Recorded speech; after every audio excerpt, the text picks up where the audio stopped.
વૈષ્ણવ સેવા ન કરતા બ્રહ્મ સમાન અપાય નહીં, પણ હવે આજની પરિસ્થિતિમાં વૈષ્ણવ સમુદાય પછી રહેશે નહીં એ વિચારીને બ્રહ્મ સમાન આપીએ છીએ, લિસ્ટમાં નામ લખાવી દેજો, કોઈને પણ લેવું હોય તો આવી જાજો, એમાં ના નથી. પણ સિદ્ધાંત એવો છે કે સેવા માટે જ લેવું જોઈએ. બે વાત કરે તો સિદ્ધાંત વાળા એમ થાય કે નહીં, સિદ્ધાંતની વાત તો કરે છે, પાછળથી પાછું આવું કરે કે આજના સમયમાં જો બ્રહ્મ સંબંધ પછી નહીં આપીએ તો પછી વૈષ્ણવ સમુદાય નહીં રહે. એ જોઈને એવું લાગે છે કે બ્રહ્મ સંબંધ આપી શકાય, આ હેતુથી આપી શકાય, એટલે કોઈ લેવા હોય તો આવી જાજો, તો લાઈન લગાવીને પાછા દઈ દે. તો આ પ્રકાર છે કે આ વધુ ખતરનાક બાબતો છે. કાંઈ બોલવું, કાંઈ કરવું, કાંઈ બેયમાં પગ રાખવો. તો આ બધા જે છે વેશ્યાદિ સહિતા મત્તા ગાયકા ગર્ત સંગીતા જલાર્થમ મેવ ગર્તાસ્તુ નીચાહા ગાનોપજીવિના. હવે વેશ્યા વગેરેના સંગમાં વિષયાસક્ત થયેલો કોઈ ગાયક ભગવત ગુણગાન તમને સંભળાવે, કઈ સંભળાય? એ ભગવત ગુણગાન કઈ સાંભળવા લાયક છે? ખાડાના જલ જેવું છે, એ જલ પાન કરવા યોગ્ય નથી. એટલે એ ખાડાના જલ જેવું એ જલ છે. બીજું એનાથી આગળ કે ખાડાનું જલ પણ સારું જલ ખાડામાં ભરાણું હોય એ પણ લેવાય નહીં, પણ આખા મલિન જલ આપણું જે પનાળાઓનું જે જલ, પુષ્ટિમાર્ગની ભાષામાં પરનાળા, કે આપણી બધી જ ગટરો, આપણી જે ખાર મોરીનું જૂઠણ વગેરે ઉચ્છિષ્ટ ખરાબ એ જલ એ બધે ફેલાય નહીં. એટલે એની માટે આપણે ખાડો બનાવીએ, એ જલના શોષ ખાડા રૂપ બનાવીએ, અને એનું જલ જે એમને એમ ખાડામાં ભરાયેલું જલ પણ અપવિત્ર છે, એમને શુદ્ધ જલ ખાડામાં ભરાયેલું એ જલ જે છે ખરાબ જલ એ મલિન છે. એ ખાડામાં ભરાયેલું હોય, કોઈ એમાં હાથ ધોઈ લે તો એ મલિન થઈ ગયું જલ, પછી બીજો જલ એ ખાડાનું જલમાં ઉપયોગ ના કરાય. એવી જ રીતે પણ હવે આખા ઘરનો ગંદકી ભેગી થવા માટે ખાડો બનાવીને એ જલ એ કેવું છે? ગાનોપજીવિના. જે ગાન ભગવત ગુણગાન વગેરે ગાઈને પોતાનું જીવન ચલાવે છે એનું જલ તો આ બધી ગંદકીને ભેગા કરવા આગે ફેલાઈ ન જાય, એટલે એક જ જગ્યાએ ભેગી થઈ ગંદકી. આ ગંદકી આ બધાએ ફેલાઈ ન જાય, એટલે જે ભગવત ગુણગાન જે ગાઈને પોતાનું જીવન ચલાવે. એક જણાએ વકીલાત કરી હતી મારી પાસે કે બીજા હરીલા વાળા એક દિવસ બિચારા ઘરે રહે નહીં, ઘરે રહેવાનો ટાઈમ ન હોય, વૈષ્ણવ સામેથી આવીને લઈ જાય, તો બિચારાને રોજની 100-200 રૂપિયા જે કંઈ મજૂરી કરતો હોય એ ન મળે તો કમસે કમ એટલા પૈસા બિચારો લે તો શું વાંધો? એટલા બિચારાને મળતા હોય તો એ હવે એટલું તો કરે ને. પછી બધા બહુ આગ્રહ કરે એટલે બિચારાને જવું પડે છે. શું કરે? બધાને ઉદ્ધાર કરવા માટે બાપુજી બધા રાહ જોતા હોય ગોલોકધામમાં જવાની, માલા પહેરામણી, અને એમાં આ ભાઈ નાચે નહીં તો પછી બાપુજીનો પણ ઉદ્ધાર ન થાય ને અમારા જેવા બાપુજી બેઠા હોય એની ભેટ ન થાય. તો એને બિચારા નાચવું તો પડે ને. હવે 200 રૂપિયા કમાતો હોય એ એક ગાડી લીલા કરે તો બીજે દી પાછો આરામ કરવો પડે ને. બીજે દી એક દી ગાડી લીલા કરે, એક દી અગાઉ એ પ્રવાસમાંથી સુરતથી અહીં સૌરાષ્ટ્રમાં આવે છે, અહીંના અહીંયા આવે છે, સુરતથી પાછા સૌરાષ્ટ્રમાં ગાડી લીલા કરવા જાય કે અહીં કાંઈ બી 12 માસ ઘરાકી તો અહીં ન હોય, સૌરાષ્ટ્રનો 12 માસ હોય, તો 12 માસ ઘરાકી હોય તો અહીંયા જાય, અને હોય આજુબાજુમાં ફોન કરે કે સુરતથી હમણાં નીકળો છું, ભાડું અહીંથી લાગે. એ ગમે આજુબાજુ હોય પણ ભાડું સુરતથી જ લાગે. તો બધી ગોલમાલ. તો સુરતથી બિચારાને ભાડું લાગે, એક દી પેલા નીકળે, પછી એક દી દાઢી લીલા કરે, ત્રીજો દિવસ પાછો આરામ કરે, આખી રાત નાચે. તો આરામ તો માણસને જોઈએ ને, કેટલી પરિશ્રમ કરે છે. અમારા કરતાં મહેનત વધારે કરે, અમે ખાલી એમને બેઠા હોય ગાડી તક્યા 2 કીર્તન બેસીને ભાઈ સુઈ જાય ને પાછા સવારે પાછા આવી. અમે તો પેલા એવું કરતા દાઢી લીલામાં કે 2 કીર્તન દાઢી લીલા વાળા આવે એટલે 2 કીર્તન અમે બેસીએ પછી સુઈ જાય, પછી સવારે 5-5:30 પાછા આવે, પાછા થોડીક વાર 7-1 વાગ્યા સુધી દાઢી લીલામાં જાગી, એ તાતી બાતી લઈ અને પછી દાઢી લીલામાં બેસીએ, એટલે થોડીક વાર પાછા 1.5 કલાક પાછી બેસીએ. ઓલો તો આખી રાત નાચ્યો ને, અને 5:30 7 વાગે બેસીએ, અને જેવું સમાપન થાય બધી ભેટની ગણતરી થાય ને અમારા ચરણમાં આવી જાય. નાચો ઓલો આખી રાત, અમે આરામ કર્યો, લોટી લીધી, તાતી લીધી, તપેલી કરી, અને 2 કીર્તન સવારે બેસા, સાંજના 2 કીર્તન સવારે સાંભળી લઈએ, અને પછી આખી ભેટનો ઢગલો અમારા ચરણમાં થઈ જાય. તો આ પ્રકાર જે છે તો એ નાચે, એનું ગુજરાન ચાલે, અમારું ગુજરાન ચાલે, અને ઓલો બાપુજી ગોલોકધામમાં પ્રાપ્ત થાય. હવે આટલી બધી સેવા કરતો હોય બિચારો નાચી નાચીને, તો 200 રૂપિયા રોજના હિસાબે ને પૈસા જો લે તો શું વાંધો છે? એટલું તો બિચારો કરે કે ન કરે? તો એક વાત છે, ઘરે ગાન તાન ચલાવીને પોતાનું ગુજરાન ચલાવે એના કરતાં 200 રૂપિયા રોજ મજૂરી કરવા જાય વધારે સારું છે. રોજ 200 રૂપિયામાં ભલે મજૂરી જાય, રોજના 200 કમાતો હોય તો મજૂરી કરીને 200 કમાય સારું, પણ ગાન તાન કરીને આ 200 રૂપિયા ભેગા કરવા એ પછી કેવું થશે કે આ ગંદકી જે છે એ બધે ફેલાઈ ન જાય એટલે આપણે ખાડો બનાવીએ. એ ખાડો કોણ? કે આ બધું ગટર એમાં બધું જલ એમાં પ્રવાહિત થાય. હવે બધું આખા ઘરની ગંદકી, હાથ ધોઈને જૂઠણ ને મલિન ને જેટલા પણ જલ જે છે આ ગંદકી બધે ફેલાઈ ન જાય એટલે એક ખાડો કરીએ. એ ખાડાવાળો કોણ? ગાન તાન કરીને પૈસા કમાનારો જે છે એ આ ખાડો જે છે એમાં રહેલું જલ એવો નિંદિત ભાવ એ આના ગાનતાનનો પણ આવો જ નિંદિત ભાવ છે કે એ જલ આપણે પાન કરવાનું શું અડીએ તો જનોકંઠી બદલવી પડે, નાહીને જનોકંઠી બદલવી પડે. પણ એમાં ડૂબકી કોણ મારતા હોય? એ ખોદવાનો જે ધંધો કરતા હોય, સાફસૂફ કરવા વાળા જે ઓલા જે હોય એ એમાં ડૂબકી એમાં અંદર ઉતરતા હોય. એટલે આવા જલરૂપ ખાડા એ મલિન જલનો જે ખાડો છે એ ગર્ત જલાર્થમ એવ ગર્તા અસ્તુ નીચાહા ગાનોપજીવિનઃ. નીચા બહુ નીચ લોકો આ કામ કરે. કારણ કે સેફ્ટી ટેન્કની ગટરોમાં ઉતરવાનું કામ કોણ કરે? એ જન્મજાત નીચ હોય અને ગાનોપજીવિન અને એની કૃતિ એવી ખરાબ હોય. ગાન તાન કરીને પૈસો કમાવો હોય, આ ગંદકી આખા સમાજમાં ન ફેલાઈ જાય એટલે આવો એક જ ખાડો કે આખા ઘરમાં ગંદકી ન ફેલાય એક ખાડો બનાવો કે બધું ગટરનું જલ એમાં વહાવી દો. એ આપણે પરમ ભગવતી પાછો ગણાય. એ આખા ગટર એ પુષ્ટિ માર્ગની આખી ગટર જે છે ત્યાં વહી રહી છે એ વ્યક્તિ પાછો ભગવતી કહેવાય. આ તો આપણી ગટર છે મોટામાં મોટી જલાર્થમ મેવ કરતા હસ્તુ અને એ ગાન કરતો હોય અડાય નહીં, શ્રવણે ન કરાય, સાંભળી ન શકાય, સ્પર્શ ન કરી શકાય, જ્યાં થાતું ત્યાં રહેવાય નહીં. મહાપ્રભુજી આ શબ્દ પ્રયોગ કરી રહ્યા છે, હું નથી કરી રહ્યો. નીચાહા ગાનોપજીવિનઃ. આવા નીચ લોકો આવું કરતા હોય છે, ગાન તાન કરી ભગવત ગુણગાન ગાઈ અને પૈસા કમાતા હોય. તે એ ખાડો પણ કેવો? મલિન જલને ભેગું કરવાનો ખાડો. સારો ખાડો નહીં પણ એમાં જલ પણ સારું નહીં. જલાર્થમ એવ કરતા અસ્તુ નીચાહા ગાનોપજીવિનઃ. અને એને પાછા મેં કીધું આખી ધાડીલા પૂરી થાય પછી ભેટવા જાય પછી એની દશા શું થાય? આખી ધાડીલા કરે આખી રાત. ગાનોપજીવિનઃ. 7,000 સ્કોર વટાવી ગયા. 7,000 સ્કોર વટાવી દીધો ધાડીલાનો. 7,000 ધાડીલા કરી 10,000 કરવી હતી, ભૂતલ છોડી દીધું. એટલે એ 7,000 ધાડીલા કરી આખો વ્યવસાય આ છે કે જિંદગી આમાં કાઢી ને. જિંદગી કેમાં કાઢી? ગાન તાન ભગવત ગુણગાન ગાઈને જ આખી જિંદગી પર પૈસો કમાયો. અને પછી એને કોક ભેટવા જાય તો ઓલા ખાડામાં ડૂબકી મારવા જેવું છે. એ ખાડામાં ડૂબકી મારવા જેવું છે કે એનો સંગ કરવો, એની વાણી સાંભળવી, એની ધાડીલાઓમાં બેસવું. અને હું નાનો હતો ત્યારે મને ગોદમાં લઈને હાલરડા ખૂબ ગવડાવ્યા છે, એટલે મને થોડોક બુડિયા તો ખવડાવી દીધા. તો અમે નાના હતા ત્યારે અમને ગોદમાં તેડીને ભાઈ હાલરડા ગાતો. એટલે એવા કંઈક પલના ના કેવા કીર્તન અમને ગોદમાં લઈને આમ કરતો. જ્યારે આપણને જલભેદ ભણ્યા ન હોય નગર એમ કે મૂકી દે, હા મને ક્યાં ખાડામાં નાખે છે. પણ નાના હતા ત્યારે અમારી તો બહુ એનું તો સુપરસ્ટાર હતા, જેમ ઓલા ફિલ્મમાં સુપરસ્ટાર હતા રાજેશ ખન્ના વગેરે, એમ સૌરાષ્ટ્રના સુપરસ્ટાર હતા આ લોકો. અને એની ગાડી આવે ત્યારે બધા આમ દોડતા જોવા માટે અને એની સ્વાગત થતું.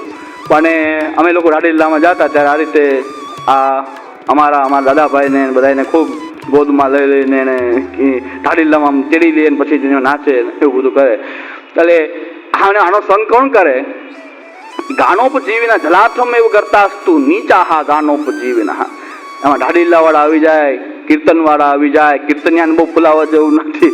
એ ગાન તાન કરીને જો એ પૈસા કમાતા હોય તે લોકો આવા પુષ્ટિ માર્ગની ગટરોનું જલ બધું આખા પુષ્ટિ માર્ગમાં ન ફેલાય. લાવા આપણે ગટરો રાખી જ છે આપણે કે એ આ બધા કીર્તન કરે, એ બધા એમાં પૈસા કમાય. એ પુષ્ટિ માર્ગની ખાળ બોરીના જલ છે એટલે એનો સ્પર્શ કરાય નહીં, એનું પાન પણ ન કરાય, એનું ગાન પણ સાંભળી શકાય નહીં. એ જલ જેટલું નિંદિત, જલ જેટલું ખરાબ, એટલું જ એનો ભાવ પણ એવો નિંદિત ભાવ. અને એ નિંદિત ભાવવાળું એ ગાન જે છે એ આપણને એ ભગવત સંગ કરાવવાની બદલે એટલે ક્ષમા વિરસ્ય ભૂષણમ ધૈર્ય રાખીએ ત્રિદુઃખ સહનમ ધૈર્ય મામૃતે સર્વત સદા. સિદ્ધાંત એમ કે છે આપણો, ધૈર્ય રાખીએ, ધીરજ રાખીએ, ધૈર્ય ધારણ કરીએ. ત્રિદુઃખ સહનમ, મરણ પર્યંતનું દુઃખ આવી જાય એમાં આધિદૈવિક દુઃખ આવે છે. કદાચ તમે લૌકિક દુઃખ ન માનતા હો, પુષ્ટિ માર્ગના સિદ્ધાંતથી વિરુદ્ધ વાત કરવી એને કદાચ આધિદૈવિક ભાગવત સંબંધિત દુઃખ માનતા હોઈએ તો એને પણ સહન એક વખત કરતા આપણે શીખી જઈએ, સહન કરી લઈએ, નિરાકરણ થઈ જશે, બધું નિરાકરણ થઈ જશે. શ્રી મહાપ્રભુજી કૃપાળુ છે કે આપણા બધા જ આપણી પર કૃપા કરવાવાળા છે, આપણું બધું જ કાર્ય સિદ્ધ કરશે, એમાં કોઈ સંશય નથી. આપણે જરા પણ ઉદ્વિગ્ન થવાની જરૂર નથી કે આ પુસ્તકનો કોઈ એમ કીધું હોય કે આ પુસ્તક જે મફતમાં મળે છે એ વાંચશો તમે બહિર્મુખ થઈ જશો. તો મહાપ્રભુજીની વાણીનું અપમાન છે એ વાત 100% છે કે મહાપ્રભુજીની વાણી છે, આની અંદર બીજું તો કંઈ લખ્યું નથી. આ પુસ્તકમાં 16 ગ્રંથનો ગુજરાતી અનુવાદ આપે છે. આનાથી બહિર્મુખ થવાય કે સન્મુખ થવાય? સામાન્ય રીતે વૈષ્ણવ અહીં બેઠા તે સમજી શકે કે ગુજરાતી અનુવાદ મહાપ્રભુજીની વાણીનો 16 ગ્રંથોનો ગુજરાતી અનુવાદ છે. કોઈ વ્યક્તિ મેં સાંભળ્યું નથી કોણે કીધું કોણે ન કીધું, એ કહે છે સાચું કે જેને પણ કીધું હોય કે આ મહાપ્રભુજીના આ ગ્રંથ કોઈ વાંચશે બહિર્મુખ થઈ જશે, તો એ કહેનારો સૌથી પહેલા બહિર્મુખ હશે ને કે જે મહાપ્રભુજીની વાણીને એમ કહે છે. એ બધા સમજી શકે છે. હવે કંઈ બોલવાની આવશ્યકતા નથી કે આ કોણ બોલી શકે, આવું સાહસ કોણ કરી શકે કે મહાપ્રભુજીની વાણીથી તમે બહિર્મુખ થશો, એવું કોણ કહી શકે કે જે પોતે બહિર્મુખ હોય તે? એના સિવાય કોણ કહી શકે કે આમાં કંઈ કોઈની વાણી હોય? અમારા પુસ્તક કદાચ કોઈ વસ્તુ છે કે હું એ પ્રવચન કરું છું તો મારા ગુણ દોષ કંઈ પણ હોય, મારા કંઈક અપરાધ હશે, મુખરતા દોષ હશે, મારે ભોગવવાના છે, પણ મહાપ્રભુજીની વાણી હું કહી રહ્યો છું એ વાણીથી તો કોઈ બહિર્મુખ થવા નથી, કારણ કે મારા ગુણ દોષોને કારણે થશે. એટલે તો હું કોઈ સંગ મારો કરવો નહીં, ખાલી વાણી જે છે મહાપ્રભુજી એનો જ સંગ કરવો, મારો સંગ કોઈ કરવો નહીં. એટલે હું સીધો આ પૂરું થાય સીધો નીકળી જાઉં છું, કે મારા પાછળ કંઈ પડવું નહીં, કારણ કે એમાં ફાયદો નથી. મારામાં અનેક ગુણ દોષ હોઈ શકે, પણ મહાપ્રભુજીની વાણી નિર્દુષ્ટ છે, એનો સંગ કરવો. એટલે પ્રવચન પૂરું થયું નથી કે આપણે રસ્તો લીધો નથી, ન ચરણ સ્પર્શ ન કાંઈ ને. એ ચરણ સ્પર્શ આપવાવાળા મેં કીધું ગણાય છે, ચરણ સ્પર્શ આપવાવાળા ગણાય છે. એ બાલક સબ બ્રહ્મજાની બધાને ચરણ સ્પર્શ કરી લેવા, વલ્લભ કે વંશ સબઈ વલ્લભ રૂપ. ચરણ સ્પર્શ આપવાની કંઈ આપણે કમી નથી, તો ભાઈ ચરણ સ્પર્શ કરી લેવા. પણ મહાપ્રભુજીની વાણી દુર્લભ છે આ સમયમાં, એનું સાથે મળીને અધ્યયન કરવું બહુ જરૂરી છે. તો અહીં આ પુસ્તકના આધારે મને કંઈ વાંધો નથી, પણ મને જેટલું મેં અધ્યયન કર્યું યાદ રાખીને હું ખાલી લાઈન જોઈને જે યાદ રાખ્યું છે ને જેટલું યાદ આવે છે એટલું કહી દઉં છું. એક ઠિકાણે વળગીને આપણે ચાલતા એક ગ્રંથમાં એવી રીતે આપણે કર્યું જ નથી. એક વખત 16 ગ્રંથ થઈ જશે ને પછી હજી જો સહન કરવાની તાકાત તમારા લોકોમાં હશે તો આપણે ટીકાઓ લઈને પણ 16 ગ્રંથ પાછું કરશું. કારણ કે સેવનમ શ્રી વજેસસ્ય તદગ્રંથાનાંચ પાઠનમ, તદગ્રંથાનાંચ પાઠનમ આપણો જીવનનો ક્રમ છે. કદાચ દેહ છૂટી જશે, આ જીવન પૂરું થઈ જશે તો પણ આપણે એ જ માંગશું કે ફરી પાછો જન્મ મળે, મહાપ્રભુજીના ગ્રંથોનું અધ્યયન કરીએ અને વ્રજે સેવા પ્રભુની આપણે સેવા કરીએ, આપણો નવો જન્મ મળે. આ તો મૂર્ખ લોકો જેને કાંઈ કરવું નથી ને માલા પીરામણી કરે છે, ગોલોકધામમાં જવું છે. ગોલોકધામમાં પણ જે આનંદ નથી, મહાપ્રભુજીની વાણીનો આનંદ અહીં લેવાઈ રહ્યો છે અને ઠાકોરજીની સેવા થઈ રહી છે. તો ગોલોકધામ તો અહીં જ પ્રકટ થઈ ગયું છે. ભાઈ ક્યાં ધામમાં જવું આ છોડીને? દેહ છે, દેહ ક્ષીણ થશે, બદલાવો તો પડશે જ, બદલાઈ જશે તો પાછી આપણી કામના તો એ જ છે કે પાછા એ મમ ઉત્તમ શ્લોક જનેશ રક્ષમ સંસાર ચક્રે ભ્રમતસ્વ કર્મ. તમે બધા ભગવદીય વૈષ્ણવ જે કાંઈ પણ ભગવાનના છે એવા ભગવદીય વૈષ્ણવ સાથે મળીને ફરી કંઈક મહાપ્રભુજીના ગ્રંથોનું અધ્યયન જ્યાંથી અધૂરું રહ્યું હોય ત્યાંથી ચાલુ કરીએ. આ દેહ પાછો બદલાયો એટલો ફેર તો ક્ષીણ થતો જાય દિન પ્રતિદિન. એ નવો દેહ પ્રાપ્ત કરીને પણ આપણે કરવાનું છે તા સેવનમ શ્રી વજેસસ્ય તદગ્રંથાનાંચ પાઠનમ, એના ગ્રંથોનો પાઠ, ઠાકોરજીની સેવા. કોઈ જે પણ કે નંદ નંદન સો પ્રીત કરી બદનામી કે બીજ મેં બોઈ ચૂકી, તાજ એમ કહે છે નંદ નંદન સો પ્રીત કરી બદનામી કે બીજ મેં બોઈ ચૂકી. હવે બીજાને હું દોષ દેવું? પણ નંદ નંદનથી પ્રીત કરવાની શરૂઆત કરી, મેં મારી બદનામીનું બીજ તો મારી હાથે મેં વાવી દીધું છે. હવે બીજાને શું દોષ દેવો? બીજા તો હવે કરવાના જ છે બદનામી. પણ નંદનંદન કે પ્રીત કરી બદનામી કે બીજ મેં બોઈ ચૂકી. એક કહો ચાહે લાખ કહો તો એ તાજ કે મન બ્રજરાજ વસોદી. તો એ બદનામી કરે કે ગમે કે સસુર પિયર મેં ખબર ભઈ અને નંદનંદન શું આડ કરી. જેને પણ ખબર પડી, એ સસરાલ પક્ષમાં પિયર પક્ષમાં જેને પણ ખબર પડી કે આ તો નંદનંદનને ભજવા માંડી, તો બધાએ મારી સાથે વેર જ કર્યું. બધા વેરી થઈ ગયા. જે કાયમી બોલાવતા હતા, કાયમી સાથે રહેતા હતા, એ બધાએ હવે વેર કરવા માંડ્યું. શું કામ? કે હવે ઠાકોરજીથી પ્રેમ થયો છે તો બદનામીના બીજ તો આપણે હોવી જ દે છે. આપણે પણ પુષ્ટિ માર્ગના સિદ્ધાંત પર ચાલવાની શરૂઆત કરીએ તો હવે જેને જેને ખબર પડે કે સિદ્ધાંતમાં આવ્યા બધાએ વેર કરે, બધાને વેર થવા માંડે કે આ તો બગડી ગયા. સિદ્ધાંતમાં ગયા બગડી ગયા. હવે હવેલીના કામના નહીં, મનોરથના કામના નહીં, સપ્તાહના કામના નહીં, નાચવાના કામના નહીં, કૂદવાના કામના નહીં, સિદ્ધાંતમાં ગયા. હવે બગડેલા ને બગડેલા કે સુધરેલા કે એ સુધરી ગયા. તો બેયને બે દ્રષ્ટિ હોઈ શકે. અને નિંદકો ભગવાનની કૃપા છે કે નિંદકો ભગવાને એ રાખ્યા છે. નિંદકો ન હોય તો આપણામાં બગાડ આવી જાય, આપણે બીમાર પડી જઈએ. નિંદકો હોય તો આપણને સ્વસ્થ રહીએ. આપણી નિંદા કરવા વાળો કોઈ હોય તો આપણે સ્વસ્થ રહીને તો બીમાર પડી જઈએ. કારણ કે ધોબી પણ કપડાં ધોવાના પૈસા લે. ધોબી જે છે કપડાં ધોવે ને તો એને પૈસા લે. ના નિંદકો બિચારા નિંદા કરી કરીને આપણા જેટલા પણ દોષ હોય આપોઆપ દૂર કરી દે. તો કેટલા કપાળ છે, વગર પૈસે આપણા દોષ ધોયા જ કરે આખો દિવસ. તો કોઈ આપણી ટીકા કરે, નિંદા કરે તો બહુ આનંદની વાત છે કે શાસ્ત્ર પણ કહે છે કે નિંદા કરનારા વચ્ચે બધાનું પાપ આપોઆપ વેચાઈ જાય છે. જેની નિંદા થાય એ નિંદકો વચ્ચે એ બધું જ પાપ જે છે એની વેચણી થઈ જાય, એટલે આપણે એટલા શુદ્ધ થઈ જઈએ. તો ભગવાનની કૃપા છે કે નિંદકો રાખ્યા છે કે ટીકા કર્યા કરે, નિંદા કર્યા કરે. તો એને ભગવાન એવું કામ સોંપ્યું છે, એવું કર્યા કરે. આપણને એવું કામ સોંપ્યું છે કે આપણે આપણા ગ્રંથોનું અધ્યયન કરતા રહે. આપણે આપણું કામ કરીએ, એનું કામ કરે. બે ચાલે છે સમાન પ્રવાહ. દેવી આસુરી બે એક સાથે ચાલી આવે છે. દેવી જીવ સેવા સ્મરણ કરે છે, ઓલા વિઘ્ન કરવાનું કામ કરે છે, એ કરતા રહે છે. તથાસ્તુ બહેના મનોરથો પૂર્ણ થાઓ. દેવ ઉસકા ભલા ન દેવ ઉસકા ભલા. શિબિરમાં આવે એનું ભલું થાવ, ન આવે એનું ભલું થાવ. વિઘ્ન કરતા હંમેશા સ્વસ્થ રહો. એ પણ આનંદમાં તમે તરા તાજા થઈને મનથાળ ખાઓ, આનંદ કરો. શું વાંધો છે? ના અમારા કંઈક દોષ હોય તમે ધોઈ નાખો, વગર પૈસે ધોઈ નાખો છો. બધાએ આનંદ. સર્વે ભવંતુ સુખીના સર્વે સંતુ નિરામયા. તો બધાને આનંદ. અને આપણે કંઈક વાત કરીએ છીએ ત્યારે સિદ્ધાંતમાં ગળમથલ થાય છે, એનો આક્રોશ આપણે પ્રકટ કરીએ છીએ. ક્યારેક એવી વાત આવી જાય છે, પણ વ્યક્તિગત રાગ દ્વેષ આપણને ક્યારેક કોઈના પ્રત્યે ન થાય. આપણે કોઈ વ્યક્તિગત ઉલ્લેખ કરવાની જરૂર નથી, બધા સમજી જાય કોની વાત કરે છે. હવે ઘણા કહે છે કે આ આટલું બધું તો કહી દો, ખાલી નામ જ બાકી રહે છે. તો મેં કીધું એટલું તો રાખવું જ પડે. બાકી આગળ પાછળનું બધું વર્ણન કરી દઉં. એને ઝારીજીનું વર્ણન કરી દઉં, એના બંગલાનું વર્ણન કરી દઉં, પૈસાનું વર્ણન કરી દઉં, અશ્રુપાતનું વર્ણન કરી દઉં. ઘરે એની સંપર્કમાં આવે તો આખું ચિત્ર ઊભું થઈ જાય, સ્વરૂપ તો આખું ઊભું થઈ જાય. જેમ કથાથી કેમ સ્વરૂપ પ્રગટ થાય, કથાથી સ્વરૂપ કેમ પ્રગટ થાય, કથાથી આમ સ્વરૂપ પ્રગટ થાય કે જેને સંપર્કમાં આવ્યા હોય એને આખું ચિત્ર આખું ખડું થઈ જાય. પણ હવે નામ ના આવે એટલું ખાલી કે આપણે નામ ના લઈએ. કે ઝારીજીની વાત મેં કરી દીધી, વાઘ બકરીની વાત કરી દીધી, એ બધી વાત કરી દીધી. એટલે કોણ હોય તો જે જાણતા હોય ખબર પડી જાય. હવે નામ દેવાની જરૂર ક્યાં છે? હવે ભગવાનનું એક નામ બધા ન લઈએ, શ્રી કૃષ્ણનું એનું નામ વંચકનું એકવાર નામ લઈએ, એના કરતાં ભગવાનનું એક નામ લઈએ. પણ તમે જે આપણો અર્થ છે કે બધા સમજી જાય કે ચેતો આનાથી એ ચેતી જાય એટલે વાત પૂરી થાય. એટલે પુસ્તક બદલાઈ ગયું. જલાર્થમ મેવ કરતા અસ્તુ નીચા ગાનો ઉપજીવીના. કઈ વાંધો નહીં, રાખો. ક્યાં આવ્યા હતા એ ખાલી સંદર્ભ જોવા માટે, બીજું કઈ. જલાર્થમ એવ કરતા અસ્તુ નીચા ગાનો ઉપજીવીના. અને આ કુલ્યા પૌરાણિકા પ્રોક્તા પારંપરિતા બુદ્ધિ ક્ષેત્ર પ્રવિષ્ટા ચાપુ સંસાર ઉત્પત્તિ હેતવ વેશ્યાદિ સહિતા મત્તા ગાયકા ગત સંગીતા જલાર્થમેવ ગર્તાસ્તુ નીચા ગાનોપજીવિના. આ નિંદિત ભાવ છે. હવે હૃદાસ્તુ પંડિતા પ્રોક્તા ભગવત શાસ્ત્ર તત્પરા.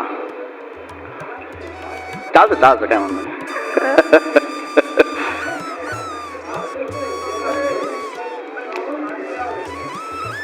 હા આપણો સમય આમ તો થઈ ગયો, વાંધો નહીં. એટલે આપણે અહીં વિષયાશક્ત જે ગાયકો અને પૌરાણિકોના ભાવ.